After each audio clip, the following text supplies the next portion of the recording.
정시로 대학 가려고 수능 공부 열심히 하고 있는데 재수생들이 공부를 잘한다고 해서 너무 불안해요. 현역에게는 정시가 그렇게 어렵나요? 작년 저희 영상 중 하나가 졸업생 비율이 사상 최고가 될 것 같다. 게다가 공부도 잘하는 학생들이 많이 늘어날 것 같다. 이런 것이었어요. 이후에 평가원이 발표한 작년 수능 접수 현황을 봐도 진짜 졸업생이 많아졌다는 걸 확인할 수 있었죠. 14만 2,300명으로 2022학년도에 비해 7,500명가량이 늘었고요. 비율로 봐도 전체 수능 접수자 중에서 28%가 졸업생이었습니다. 최고로 높은 비율이었어요. 이건 아마 2022학년도부터 치러진 통합수능의 여파였을 거예요. 통합수능 때문에 자연계열을 희망하던 학생들이 본인의 적성과 상관없이 인문계열로 교차 지원해서 합격할 수 있었고, 이런 학생들이 다시 한번 수능을 보는 케이스가 생겼어요. 또 인문계열을 희망하던 학생들은 교차 지원 학생들 때문에 원하는 학교에 합격하는 케이스가 적어져서 다시 한번 도전을 하는 학생들도 있었죠. 그럼 이렇게 늘어난 졸업생들이 정말로 공부도 잘하는 학생이었을까요? 재학생들이 수능에서 더 불리해진 걸까요? 평가원은 이런 분석 결과를 발표하는데요. 좀 늦게 합니다. 작년에 치러진 2023학년도 수능에 대한 통계는 올해 12월에나 나오게 될 것 같아요. 그래서 일단 저희 진학닷컴에 입력된 데이터를 분석해봤습니다. 작년 실제 수능 응시 인원이 44만 7천 명이었는데 저희 진학닷컴에 입력된 성적 입력 건수가 16만 6천 건이었으니까 전체 표본과는 차이가 있겠죠. 그리고 진학닷컴에는 상대적으로 성적이 높은 학생들이 주로 입력을 하다 보니까 또 차이가 있을 수 있습니다.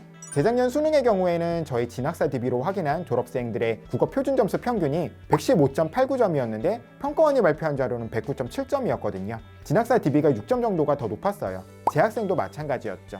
그러니까 오늘 영상에서 말씀드릴 진학사 내용과 나중에 평가원에서 발표할 자료와는 차이가 있을 수 있어요. 하지만 우리가 조금 더 관심 있는 학생들은 좀 더 높은 성적대의 학생들이니까요. 저희 데이터로 대략적인 경향성을 확인하는 것은 가능한 일일 것 같습니다.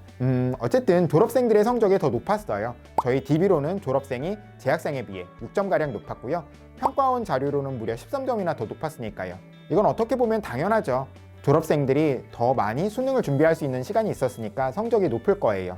그럼 작년에는 어땠을까요? 통합수능으로 인해서 졸업생과 재학생의 점수 차이가 더 커졌을까요? 결론적으로 보면 저희 데이터 내에서 졸업생과 재학생의 점수 차이는 더 줄어들었습니다. 예상과는 조금 달랐죠. 먼저 국어부터 보면 2022학년도에는 졸업생 표준 점수가 재학생에 비해 6.22점 높았는데요. 2023학년도에는 4.44점으로 줄어든 모습을 볼 수 있었어요. 수학도 마찬가지였죠. 재작년 졸업생과 재학생의 표준 점수 차이는 7.79였는데 작년에는 7.07로 줄었으니까요. 다만 탐구는 좀 달랐는데요. 졸업생과 재학생 간의 점수 차이가 더 커졌습니다. 국어와 수학은 점수 차이가 줄고 탐구는 늘었어요. 전반적으로 보면 차이는 줄어들었다고 볼 수 있죠. 큰 차이라고 할 수는 없을 수도 있지만 어쨌든 상위권 졸업생들의 도전이 많았을 것이라고 예상되었는데 점수 차이는 줄어들었습니다. 왜일까요? 재학생들에게는 위로가 되는 이야기일 수도 있겠지만 너무 안심할 수는 없어요. 재학생은 실력이 늘고 졸업생은 실력이 줄어들었다고 생각할 수만은 없는 일이거든요. 이렇게 점수 변화가 생겼던 것은 수능 난이도 때문이었다고 할 수 있습니다. 재작년 국어시험은 원점수가 84점인 학생도 1등급일 수 있을 정도로 어려웠던 시험이에요. 이렇게 시험이 어렵게 나오는 경우에는 점수 구조상 표준 점수의 차이가 크게 벌어지기 때문에 학생들의 성적 차이가 더 크게 나보일 수 있어요. 작년 탐구 영역도 마찬가지죠. 특히 사회 탐구가 많이 어려웠잖아요. 그렇기 때문에 재학생과 졸업생의 점수 차이가 재작년에 비해서 더 커 보일 수 있는 거죠. 반대로 조금 쉬운 시험에서는 점수 차이가 줄어들고요. 그래서 오늘 영상의 결론은 뭐냐? 예상과 다르게 재학생과 졸업생의 수능 성적 차이가 줄어들었는데 그건 학생들의 역량 때문이라기보다는 수능 난이도에 따른 점수 구조가 다르게 나타났기 때문이라는 거예요.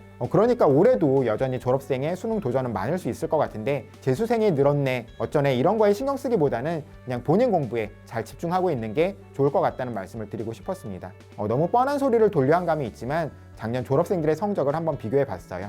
그럼 다음에 다시 다른 주제로 인사드리겠습니다. 감사합니다.